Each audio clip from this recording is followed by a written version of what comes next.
Welcome back. Well, today I am joined by Kim Mikes, who is here on behalf of Hoag Orthopedic Institute, and she is the new CEO.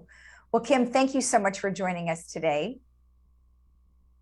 Thank you. Thank you for having me, Lisa. I appreciate it. It's very nice to join you today. You're welcome, and we appreciate you taking the time. So you've been newly appointed in the last few months as the CEO of Hoag Orthopedic. However, you've been with Hoag and Hoag Orthopedic Institute for many, many, many years. So just give me a little, brief background on who you are and how you got to this point. Well, Lisa, I started my career as an operating room nurse. And so when people ask me what I do, I still say I'm an operating room nurse at heart. And I actually have many years of leadership experience, some specific to the OR, but and actually specifically to orthopedics and spine, which uniquely positions me for this position. I also did attain my MBA at UCI. And so I believe that my background positions me well for this position because I can see both the clinical aspects as well as the business, and it helps round out my perspective when it comes to running a business like this. I understand even at the very clear down to the sterile processing and what's happening in the operating room, exactly what happens. So right. I think that positions me well for this position. There's been an awful lot of challenges over the last, couple of years with COVID and how people have been, handling that. Now, while the Hoag Orthopedic Institute may not have had to treat COVID-19 patients, you obviously had to change your practice and change the way you saw patients and things like that. How have things changed since that's been done? Well, we always had we've always, because of the type of surgeries that we do here, had very rigorous infection prevention protocols. One of the things that changed most, we have everything from UV, we sterilize, we clean our rooms with UV radiation after terminal cleaning them. We have UV in our air handlers, all kinds of things. But we also did have to institute the testing protocols that all hospitals had to do. Right. Because we are primarily an elective organization, meaning that we don't do emergency surgeries for the most part. It allows us to provide the safest of environments for our patients. Right. We don't have COVID patients here. People are tested. And we have very strict protocols for visitors as well as patients, so that you can be sure that we don't have any COVID. Right. Well, I would imagine that, like you said, you've already had all of those protocols in place prior to COVID, obviously, given the nature of what you do. But again, it just sometimes, you talk to people and there's just that added extra thing that everyone has been doing now, which is, I think it's a great thing. At least it kind of gives us an idea of, you go one step beyond, right, just to make sure. So that's excellent that you guys have done that. Now, of course, you mentioned it's a elective surgery, and many of those kind of came to a screeching halt there for a while because everyone was afraid, and most of those people were pulled and had to treat folks, on the front lines. Did you also have to do the same? We did. In actually the month of April in 2020, we did the first time there was a shutdown. Okay. After that, we brought our team together, and we developed a very rigorous, phased, and criteria specific sort of approach to resuming elective surgery, and then started back up in May of 2020. Our plan was presented to the Orange County Health Authority, who later shared it with the state, and it was deemed a very safe way to resume elective surgery. And essentially it was that we resumed surgeries with the healthiest of patients who could go home the same day. Okay. And then after that, we started adding the patients who might have to spend a night and a little bit longer.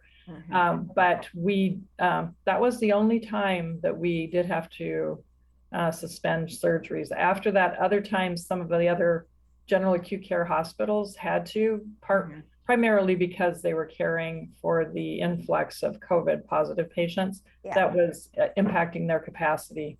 That didn't apply to us. So we were able to continue taking care of patients. Wow, that's great. That's great. On the forefront, that's excellent. And, you know, what are we looking at now? I mean, are you guys back to full force? Everything seems to be running pretty smoothly. Yes, it is. I think we are experiencing in many ways like the same that other hospitals are. There's a little, I think, in every business right now, a little bit of staffing challenge. However, because of our specialty, you know, we're a specialty organization that we only do orthopedics and spine. So, you know, here everyone is an expert. They're specially trained at what they do. Everyone from the person who does your physical therapy to the nurse who cares for you after surgery. So our staff is quite committed. And so we have very senior staff members. So we have not been as impacted as most organizations, but that is impacting everyone a little bit. Yes, understandably so. Now, you mentioned earlier, you know, physician, I can't remember what you called it. It wasn't physician owned, which you do have a model of. Tell me what you said and what does that mean? Yeah, so this hospital is partially owned by physicians. This in 2010, the two premier groups, I would say, in Orange County of orthopedic surgeons came together with Hoag Hospital to form this hospital. And it was based upon the model that these two groups had seen in their surgery centers that were also specialty orthopedic and spine now. But so the idea was that you can have the highest quality expert care when you focus what you're doing on the two specialties. And at this point, we have this hospital, a 70-bed hospital with 9 operating rooms, as well as 4 ambulatory surgery centers, 3 in Orange County, 1 in LA, and another one actually in development in, one of ours is in Mission Viejo. Oh. So down in that general area, and another one that will open in Aliso Viejo in January of 2022. Excuse me, 2023. It's in development right now. Okay. It's on Oso Parkway and 73. So that will be in the neighborhood down there. Oh, that's great. I mean, it's good to expand and you know, I mean, where you're located now is quite simple to get to, but this is just going to be another added convenience for those folks who don't need to travel as far, you know, as, you know, even 20 minutes. I mean, it's not that big of a deal, but nonetheless, at least it's closer. So that's great. And then, you know, what are some of the things that you think has changed, not because of COVID, but just kind of like your future planning? I mean, obviously expansion's one of them. Yes, expansion is one into, you know, into the ambulatory surgery growth. One thing that we saw happen when we resumed elective surgeries in May is more patients were willing and considered the idea of just going home the same day. So we are doing a very high number of outpatient total joint surgeries and spine surgeries who go home the same day. So that is a big shift that we have seen in the past year and a half or so. And so that's a big shift. And again, and then also we have developed capabilities here to take care of higher acuity spine than we used to.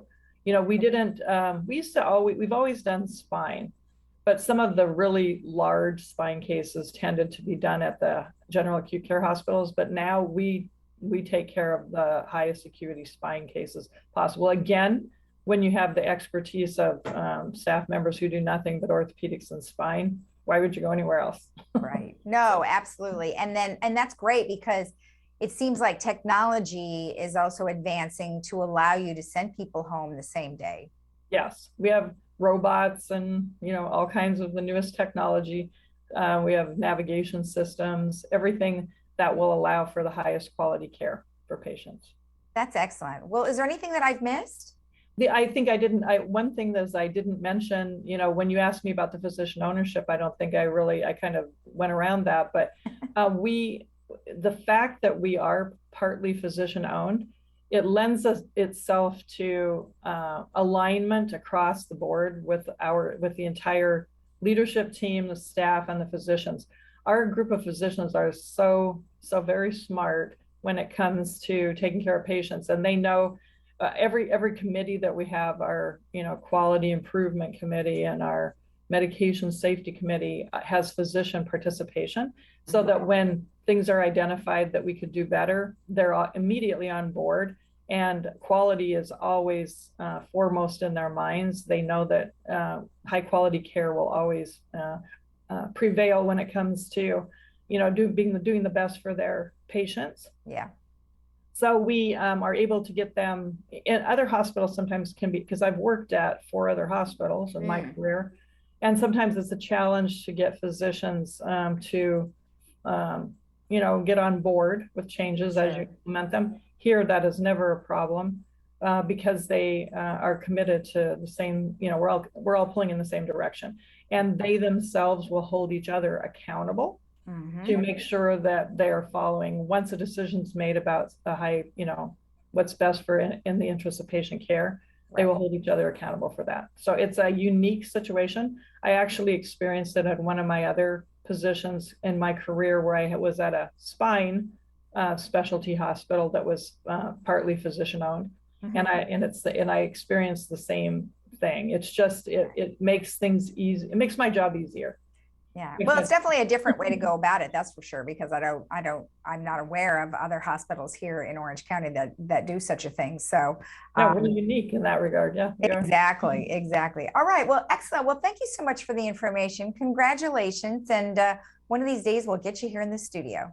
Thank you, Lisa. And thank you so much for having me on. Let me share a little about Hoag Orthopedic Institute. You're welcome. Thank you. Thanks. And if you want more information about Hoag Orthopedic Institute, you can call the number that's on your screen. We'll be right back.